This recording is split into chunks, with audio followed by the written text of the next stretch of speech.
साथियों नमस्कार। उम्मीद करता हूं आप सब लोग जुड़ चुके होंगे। काफ़ी साथी हमारे लगातार only OPS only OPS only OPS लिख रहे हैं। चक्का जाम हो, हड़ताल हो, चक्का जाम हो, हड़ताल हो, तो ये कमेंट हो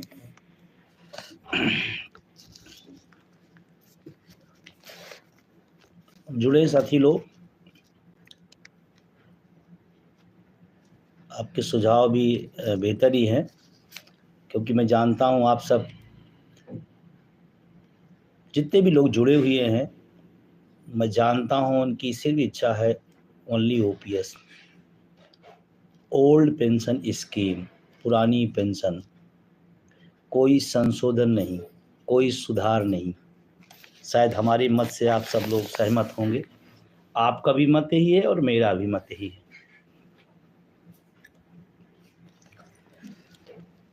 जुड़ते रहे। मैं निवेदन भी करूंगा कि तमाम साथियों से मेन थीम मीडिया की पोजीशन किसी को कुछ कहने की ज़रूरत नहीं है। आपके पास सोशल मीडिया का एक ऑप्शन है, और अगर इसको भी आप कमज़ोर करते हैं तो निश्चित रूप से हमारा मुद्दा भी कमज़ोर होगा। मैं सभी साथियों से चाहूँगा, अपने जानने वाले अपने तमाम ग्रुपों में आप इसको शेयर कर दें, अधिक से अधिक लोग सब्सक्राइब करें। कारण उसका है कि आपको अपने मुद्दे पर अपने मिशन से ही चलना पड़ेगा, अपने माध्यम से ही चलना पड़ेगा, अपने संसाधनों में चलना पड़ेगा। तो ये रहेगा। तो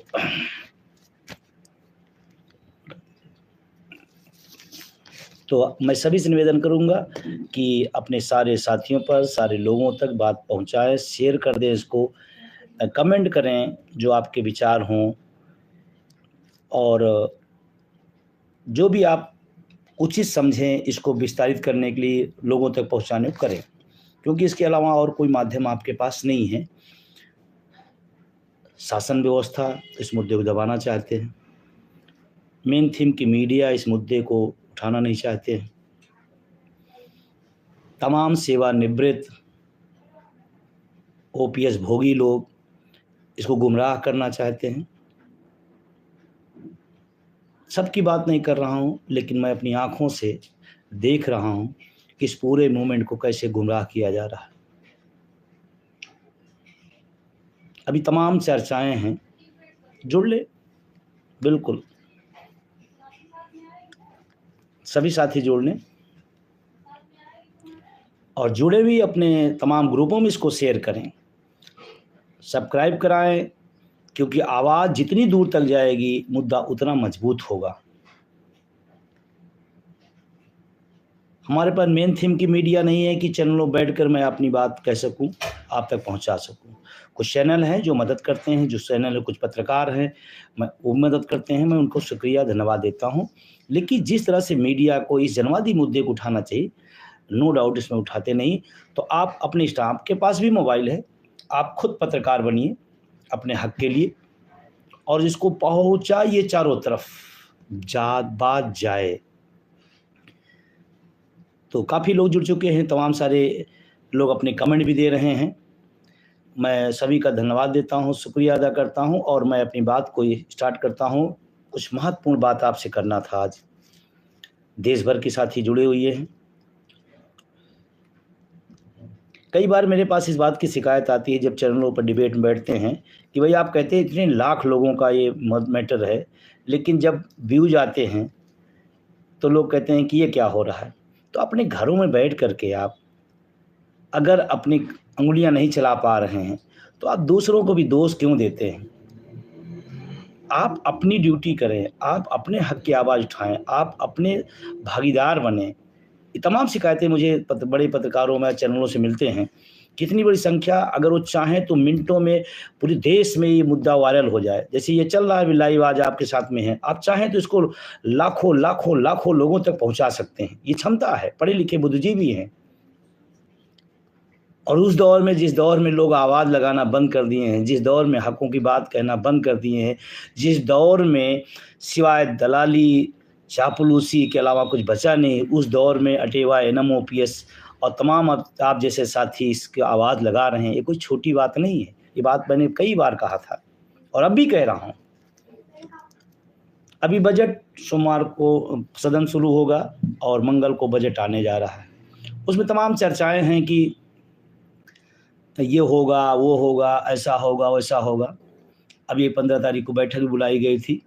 मैं बहुत क्लियर हूँ, जो कमेटी गठित की गई है मित्रों, वो आपके मुद्दे के लिए नहीं की गई है। आपका मुद्दा ओपीएस है। वो कमेटी एनपीएस के लिए गठित की गई है। एनपीएस में क्या हो सकता है इसके लिए की गई है। और तमाम झंडावार लोग उसको यूं बता रहे हैं, ऐसा हो रहा है, वैसा हो रहा है, ऐसा हो जाएगा, वैसा हो जाएगा। और सच बताएं कि अभी जो आंतरिक या ये कहिए सूत्रों के हवाले से जो खबर है, वहाँ ओपीएस की बात ही नहीं की गई। ओपीएस की बात ही नहीं की गई। अब आप समझिए, तो फिर उस कमेटी को जाने का, बैठने का, बात करने का क्या मतलब है? ये कमेटी अगर ओपीएस के लिए होती तो समझ में आता है। और कुछ साथियों ने बहिष्कार भी किया, मैं उनका स्वागत करता हूँ।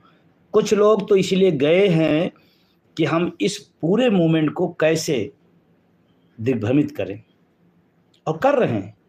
और उसका मैं उदाहरण देता हूँ। चुनाव के समय तमाम ऐसे संगठन, तमाम ऐसे नेता एक लाइन ओपीएस नहीं लिख पाए कि सरकार से मेरी मांग है ओपीएस। चुनाव के समय जो सरकार ओपीएस के खिलाफ है उसके प्रचार में लगे हुए थे। तो तमाम शिक्षक संगठनों, कर्मचारी संगठनों के यहाँ तक इवन रेलवे की मैं बात कर रहा हूँ, कह रहा हूँ, रेलवे के बड़े तमाम नेता भाषण दे रहे थे कि यही सरकार बनानी है। और हड़ताल की बात हुई थी, 97% लोगों ने समर्थन दिया। फिर हड़ताल क्यों नहीं हुई, ये बड़ा सवाल है। रेल के साथियों इस बात को सुनिए, इसको पहुंचाइए लोगों तक। और नोटिस भी नहीं दी गई, उसके पहले वापस हो गई। और जैसे चुनाव खत्म हुआ, फिर से मैं आपसे कहना चाहता हूं, कितनी बार धोखा खाओगे? कितनी बार आपको नासमझी आप करेंगे? कितनी बार आप झंडा उठा घुमाना शुरू कर देंगे? 4 में गलती हुई थी, 24 में ना दोहराई जाए। 2004 में गलती हुई थी इस देश में, 2004 का फिर 24 में दोहराने की प्रक्रिया चल रही है। जिसे कहा गया है, तारीखों में कुछ ऐसा भी मंजर हमने देखा है, लम्हों ने खता की और सदियों ने सजा पाई है। ये बात बिल्कुल सही है। तो मेरा निवेदन है कि इधर उधर की बात थोड़ा सा, शिक्षक कर्मचारी से मैं अपील करना चाहता हूं, हम तो इनके साथ जुड़ गए, मेरा गुट है, खासकर एनपीएस के साथियों से और तमाम जो ओपीएस पसंद समर्थक लोग हैं, जुड़ गए। एनपीएस की तरफदारी करे और हम जुड़ गए। एनपीएस संशोधन की मांग करे और हम जुड़ गए। हमको अपना हित अहित नहीं दिखाई पड़ रहा है। अरे आम अनपढ़ जनता किसी क्षेत्र की किसी विधायक को चुनती है, विधायक अच्छा नहीं काम करता, दूसरी बात दूसरे को बैठा देती है। और हम लादे पड़े हैं, खड़े पड़े हैं। उन तमाम मठाधीशों को, तमाम सेवानिवृत्त लोगों को, उन तमाम सारे ऐसे लोग जो संशोधन को पसंद करते हैं, और तमाम ऐसे लोग भी अब आ गए हैं कि संशोधन चाहते हैं और ओपीएस का झंडा लिए घूम रहे हैं, उनसे भी सचेत रहना है। और टुकड़े टुकड़ों में सफलता नहीं मिलेगी। एनएम ओपीएस बैनर पूरे देश में कन्याकुमारी से कश्मीर तक इस लड़ाई को लड़ रहा है। एक बैनर है, एक मुद्दा है, एक मंच है, उसी के साथ खड़े होइए। अगर ओपीएस के हैं, कुछ लोग तमाम जात धर्म की बात करते हैं, उन जात धर्म वालों से पूछिए, जब एनपीएस लागू हो रही थी तो किसी जात पर लागू हुई या किसी धर्म पर लागू हुई? अरे उसके दायरे में सब आए हो।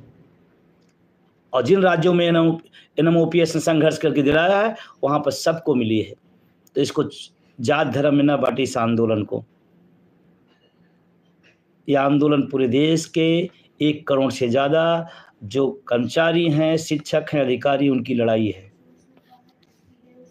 और जो आपको भ्रमित करे उसे पूछना, तुम क्या कर रहे हो भाई, तुम अपना तो बताओ। और तमाम बार ये बात आती है, सत्ता पक्ष और विपक्ष, ओपीएस की लड़ाई न सत्ता की न विपक्ष की है। ओपीएस की लड़ाई 1 करोड़ शिक्षकों, कर्मचारियों, देश के अर्धसैनिक बलों के भविष्य की लड़ाई है। इसको पार्टी, सत्ता और पक्ष, विपक्ष, जात धर्म में न देखिए, न चश्मे देखा जाए। कुछ लोग करते रहते हैं, उनका कोई काम ही नहीं, बस इसी में घूमते रहते हैं, खुद कुछ नहीं कर पाएंगे। 365 दिन लगातार देश के कोने कोने में इनम ओपीएस लड़ता है, उनके सहयोगी संगठन है, उनके तमाम साथी हैं। और मैं अपील करना चाहता हूँ सभी से कि आप इस धोखे मत रहिएगा। अभी जैसे ही बजट के अंदर जैसे ही सुधार की बात, ये संशोधन की बात, इतनी बड़ी लड़ाई मैंने लिखा था, ट्वीट भी किया था, इतना बड़ा संघर्ष, इतनी बड़ा लड़ाई एनपीएस में संशोधन के लिए नहीं किया जा रहा है, हूबहू ओपीएस के लिए। और आप सचेत रहना, मैं आज इसीलिए स्पेशली आया हूँ कि आप फिर 4 वाली गलती 24 न दोहराई जाए और फिर एनपीएस में संशोधन कर बताया जाए कि बहुत अच्छा बहुत अच्छा। वो लोग बताने आ जाएंगे जो खुद ओपीएस ले रहे हैं। अगर इतनी अच्छी है तो आप क्यों? तो मेरा निवेदन है आप सबसे कि इस समय बहुत ही नाजुक दौर इस आंदोलन का, और मैं आपको बताना भी चाहता हूँ ये सही टाइम भी है एकजुटता का, ये सही टाइम है आप एक बैनर, एक छत के नीचे आने का। और ये बात समझाइए। और जब जब सरकार को घेरा गया है, जब जब सरकार पर दबाव बना है, कुछ सत्ताधारी, कुछ दरबारी और सरकारी लोग इस आंदोलन को इधर उधर किए हैं, बार बार हमने देखा होगा। और आपसे देखना होगा 1 अक्टूबर की रैली जो दिल्ली के अंदर थी, किसी संगठन की ताकत नहीं थी, किसी संगठन की औकात नहीं थी, चाहे मान्यता प्राप्त हो, गैर मान्यता प्राप्त हो। 1 अक्टूबर ने दिखाया कि देश का नौजवान हूबहू पुरानी पेंशन चाहता है, दलाली और बाजारीगिरी नहीं चाहता है। तो बजट में क्या आता है, अब तो माननीय वित्त मंत्री जी बताएं। मैंने भी कल प्रधानमंत्री जी को और वित्त मंत्री जी को मैंने पत्र भी लिखा है, मैंने उनसे भी निवेदन किया है कि देश का जो 1 करोड़ एनपीएस धारी है वो हूबहू ओपीएस चाहता है। कुछ लोग कहते हैं कि इनका पार्टी का समर्थन, इनका विरोध। ओपीएस के समर्थन में हूँ, रहूंगा। जो उनके विरोध में, उनके विरोध में हूँ और रहूंगा। अगर इतनी खैर खरदम है तो लागू करवा दीजिए, माला मैं पहनाने आऊंगा। इन सब चक्करों में उलझिएगा नहीं, उलझाने वाले तमाम लोग आ जाते हैं बीच बीच में, खुद सोते रहेंगे। जब आंदोलन पीक पर चलेगा तो खड़े हो जाएंगे। कोई कहेगा मैं लड़ रहा हूँ, कोई कहेगा मैं लड़ रहा हूँ, कोई कह रहा है कि नहीं एनपीएस में संशोधन हो जाए तो मज़ा आ जाएगा। मैं आपसे कह रहा हूँ एनपीएस डस्टबिन है, उसमें जो भी डाला जाएगा वो कूड़ा है। एनपीएस में 50% की बात चल रही है, पता नहीं सही है गलत है, मुझे नहीं पता है, चर्चाएं तमाम हैं। जब एनपीएस में 50 तो ओपीएस में ही तो 50 ही मिलता है, फिर ओपीएस में क्यों नहीं? जब एनपीएस में 50 का आप प्रयास कर रहे हैं तो ओपीएस में तो 50 ही है, फिर किस लिए?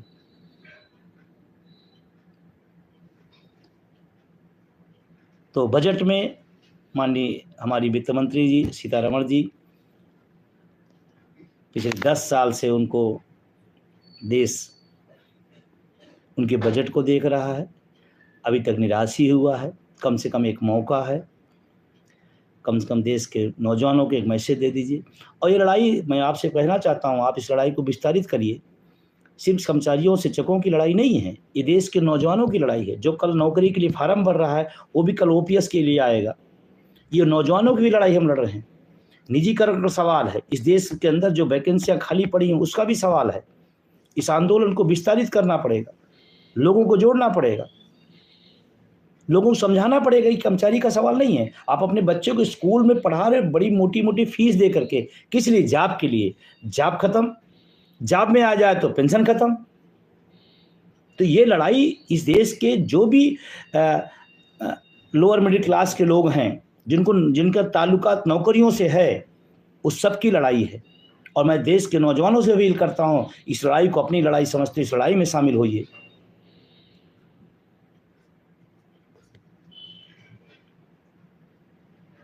और अभी जो सरकार केंद्र में है, हमारे कुछ साथी को ऐसा लगता है कि हमने बहुत संघर्ष किया, अब कैसे क्या होगा। अरे अब असली आया संघर्ष का समय। जिस दौर में आपने चोटें मारी थी, उस दौर में ताले बहुत मजबूत थे। इस दौर में ताले कमज़ोर हुए। अब हथौड़ा चलाइए ढंग से, एनएमओपीएस के साथ खड़े हुए मन से, और हूबहू पुरानी पेंशन का सपना हकीकत में बदले, इसलिए आगे आइए। और जो तमाम लोग घरों में बैठे रहते हैं, मैं उनसे भी निवेदन करना चाहता हूँ, ओपीएस कोई छोटी-मोटी लड़ाई नहीं है। मैंने कई बार इस बात को समझा, एक छोटा-सा कर्मचारी की कई-कई लाख की लड़ाई है। और सिर्फ़ ओपीएस से सिर्फ़ पैसे का ताल्लुकात कभी ना जोड़िएगा। मैं तमाम ऐसे लोगों को जानता हूँ जिनके पिताजी नौकरी नहीं पाए, उनके बाबा ने उनको अपनी पेंशन से पढ़ा के डॉक्टर और आईएएस और इंजीनियर और आईपीएस बनाया। तीसरी पीढ़ी तक जाती है, तीसरी पीढ़ी के भी काम आती है।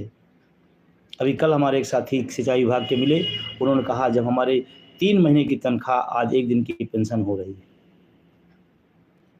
कल्पना करिए आप, शुरुआती उनके 3 महीने की पेंशन आज एक वेतन 1 महीने की पेंशन बन रही।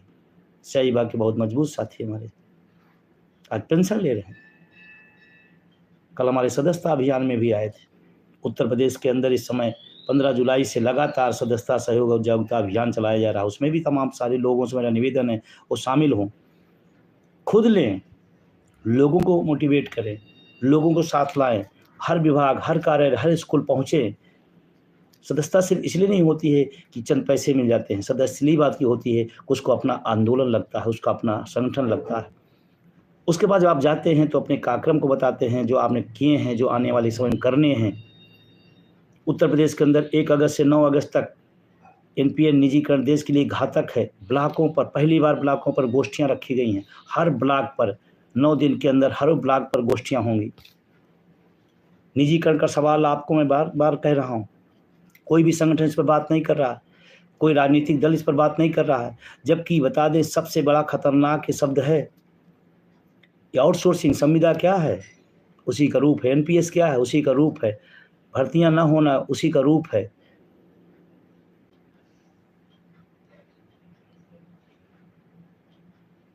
पैसे नहीं दिए जाते, काम लिए जाते हैं, ये उसी का रूप है।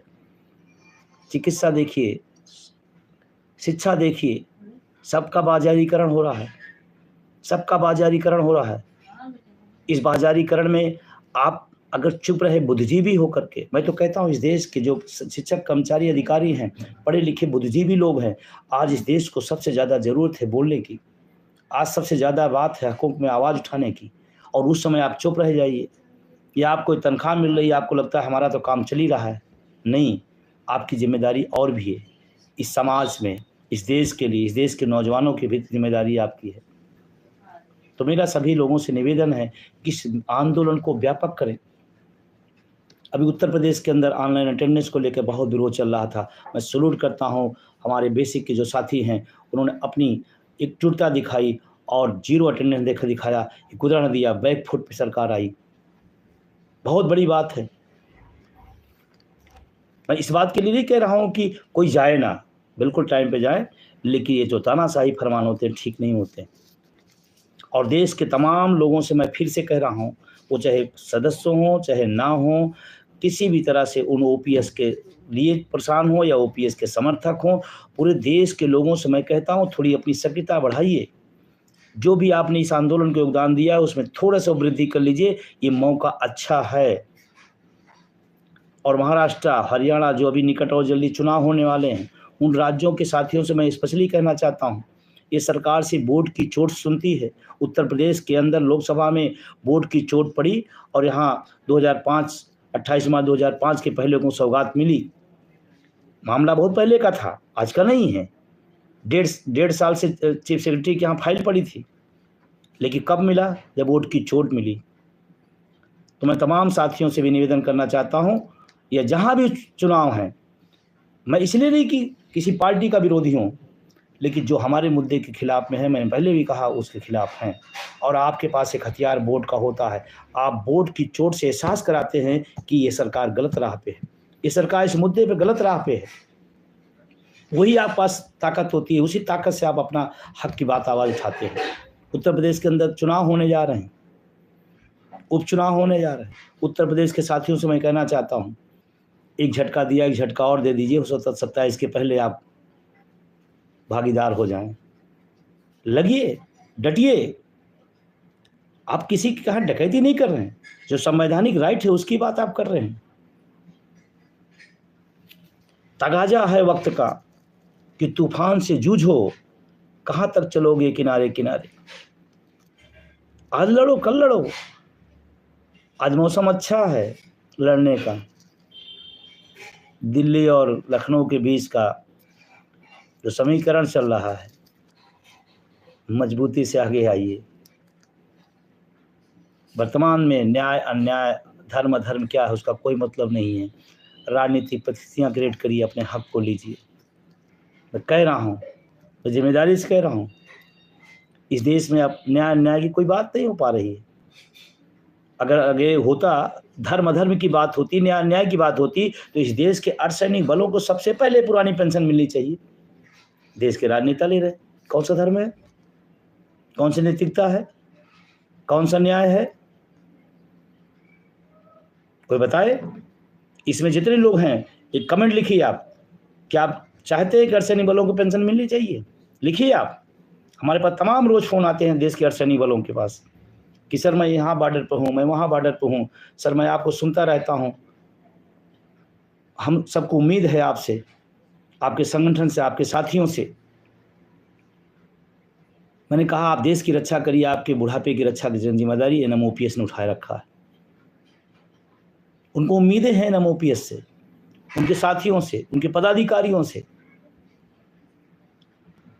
क्या इस देश में अर्धसैनिक बलों को पेंशन न देना कौन सा राष्ट्रवाद है? ये सवाल मैंने NPA निजीकरण भारत छोड़ो यात्रा के दौरान भी कहा था। मैं सभी लोगों से निवेदन करना चाहता हूं कि आप जहां भी हैं, जिस राज्य में हैं, जहां भी हैं, जैसे भी हैं, अपनी सक्रियता थोड़ा बढ़ा दीजिए। ये वक्त है। और उत्तर प्रदेश में जो परिस्थितियां चल रही हैं, अगर आपने थोड़ी ताकत लगा दी तो 27 के पहले आपको पेंशन मिल सकती है। उत्तर प्रदेश में जिस दिन पेंशन मिल जाए पूरे देश को मिलेगी। और देश के भी जो हालात हैं, इस संसद के जो गुणागणित हैं, आने वाले समय में उस पर भी ताकत लगानी पड़ेगी, फोकस करना होगा। बस साथियों से इतना निवेदन करता हूँ, तमाम तरह के संगठन चल रहे हैं, तमाम तरह के लोग इधर उधर की बातें, और एक बार परख लिया, 2 बार परख लिया, 4 बार परख लिया, कितनी बार एक स्वर में, एक आवाज में खड़े हो जाइए NMOPS के साथ। मैं आपसे कह रहा हूं कि 18वीं लोकसभा के चौखट से OPS निकलेगी।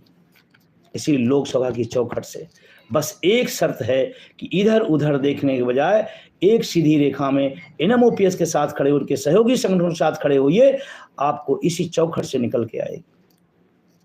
जिन राज्यों में चुनाव हुआ, मैं उन साथियों से कहना चाहता हूं, चोट मारो वोट की, आपको तो मिलेगा मिलेगा, देश के लिए रास्ता खुलेगा। और एक निवेदन और, लिखा करिए थोड़ा अपने मुद्दे के पक्ष में, अपने आंदोलन के पक्ष में, अपने संगठन के पक्ष में लिखिए। अब पढ़े लिखे लोग हैं, लिखा पढ़ा करिए। कोई चीज़ आए, अच्छी लगे, सही लगे, उसको शेयर करिए, उन लोगों को पहुंचाइए। अब ये जो आपकी बात हमारी हो रही लाइव, इसको कितने लोगों तक पहुंचा सकते हैं आप? एक धूम मच सकती है। सारे लोग, सारे ग्रुपों पर, सारे लोगों तक शेयर करिए, कमेंट करिए, सब्सक्राइब कराइए। आवाज़ दूर तक पहुंचे, आवाज़ मजबूती से पहुंचे। और जहां तक विजय कुमार बंधु का है, आप जिस दिन से देख रहे होंगे, मैं लगातार, तमाम संगठन आते हैं मौसमी, कुछ दिन झंडा उठाएंगे चले जाएंगे, कुछ दिन आएंगे झंडा उठाएंगे चले जाएंगे। अटेवा NMOPS 24 घंटा 365 दिन इसी आंदोलन के लिए, इसी अभियान में लगा रहता है। और खुशी की बात है, ड्यूटी करते हुए, अपने कर्तव्यों को निभाते हुए अपने राइट को कहता हूं। और मैं अपने साथियों से भी कहना चाहता हूं, अपनी ड्यूटी को आप अच्छे से करें, आप खूबी से करें, क्योंकि ड्यूटी के बाद ही राइट की बात बनती है, अधिकार बनता है। लेकिन मैं 1-2 निवेदन करके अपनी बात खत्म करूंगा। तमाम सारे साथियों का कमेंट आ रहा है, इस देश के अंदर लाखों पद खाली पड़े हैं। मैं सरकार से निवेदन करता हूं कि जो लाखों पद खाली हैं और करोड़ों बेरोजगार घूम रहे हैं, ये कैसा दोहरापन है? MP MLA के पद तो 6 महीने के अंदर भर लिए जाते हैं। तो इन सरकारी पदों के क्यों सालों साल खाली रहते हैं? क्यों खाली रहते हैं? इसका जवाब कौन देगा? मुख्यमंत्री जी देंगे, प्रधानमंत्री जी देंगे, इस देश की प्रदेश की सरकारें देंगी। आपका पद भर उठा है, हमारा खाली है। क्यों भाई? 30 लाख से ज्यादा पद खाली हुई इस देश में और करोड़ों लोग सड़कों पर रोजगार मांग रहे हैं। अब पद नहीं बढ़ा सकते, पद नहीं क्रिएट करते, जो पद है उसी तो भर लीजिए।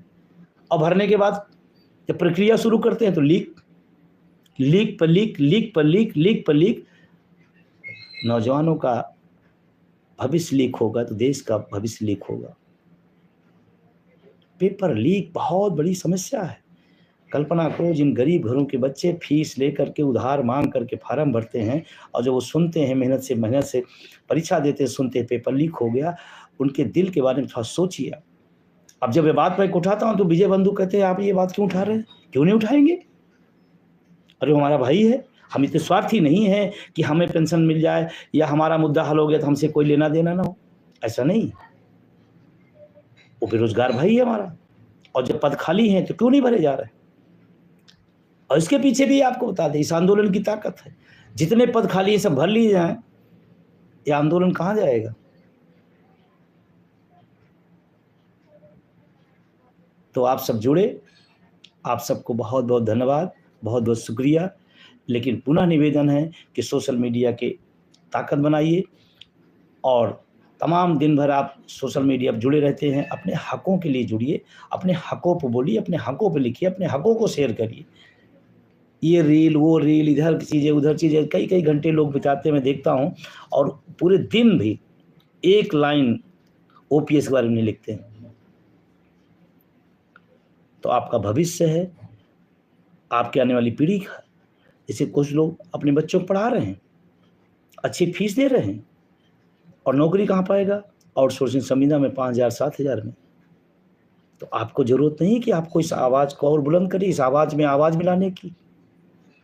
आपका बच्चा जब 8,000 रुपये पाएगा तो कौन माता पिता का धर्म, उसके प्रति जो धर्म निभाएगा? चाह कर भी नहीं निभा सकता। आप इतनी सैलरी पाते हैं तो आप अपने माँ बाप को जितनी अपेक्षाएं वो नहीं कर पाते, तो उससे आप कैसे चाह सकते हैं? तो मेरा निवेदन है, इस निजीकरण के जंग में आप साथ दीजिए।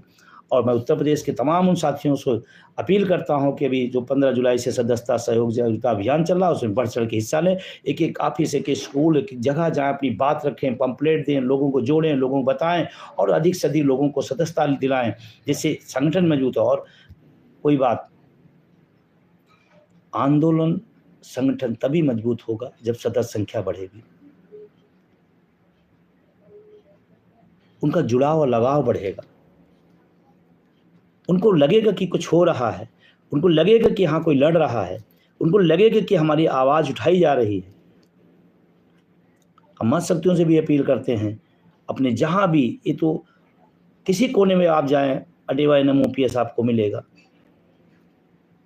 तो आप सब ने मेरी बात को सुना, समझा, और अगर आपको कहीं से मेरी बात लगेगी गलत है तो आप व्यक्तिगत रूप से मुझे सूचित कर सकते हैं या कह सकते हैं, या कोई सुझाव आप देना चाहते हैं, मैं तो इस पक्ष में रहा हूँ। क्योंकि हम जिस वर्ग का नेतृत्व करते हैं, बुद्धिजीवी समाज का, कोई लेमैन नहीं है।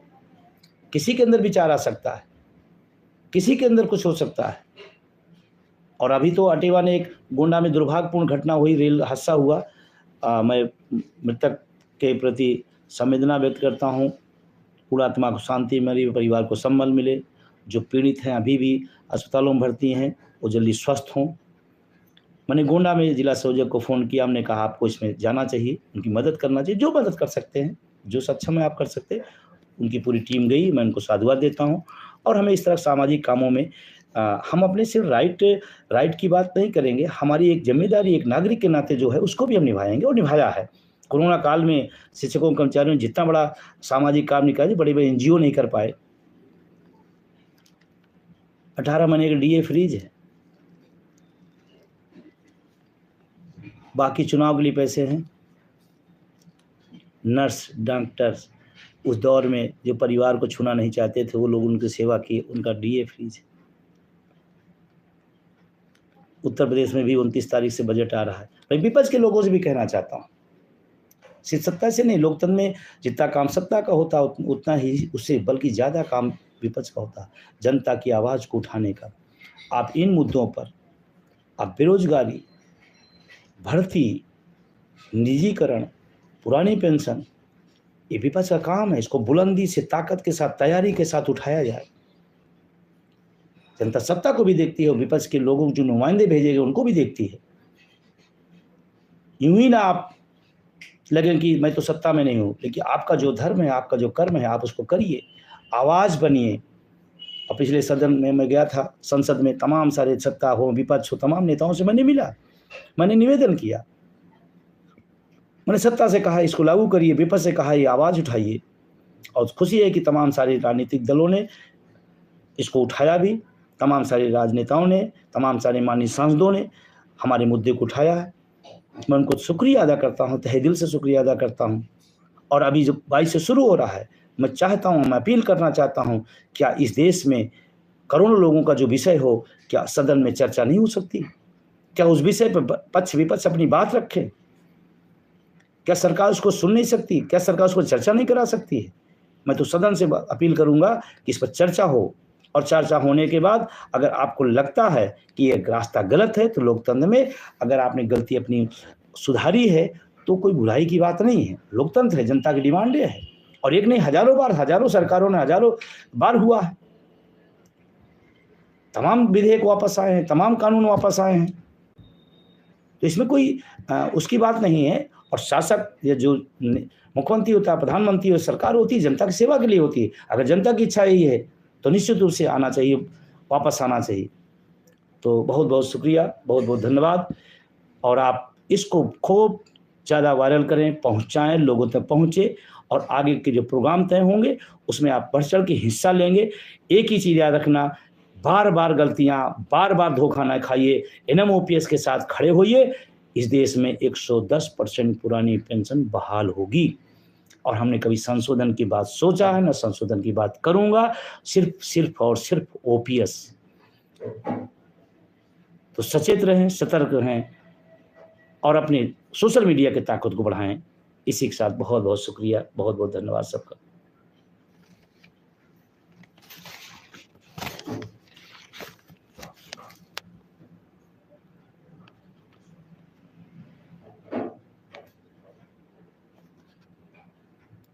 कमेंट भी आ रहे हैं कुछ लोगों के।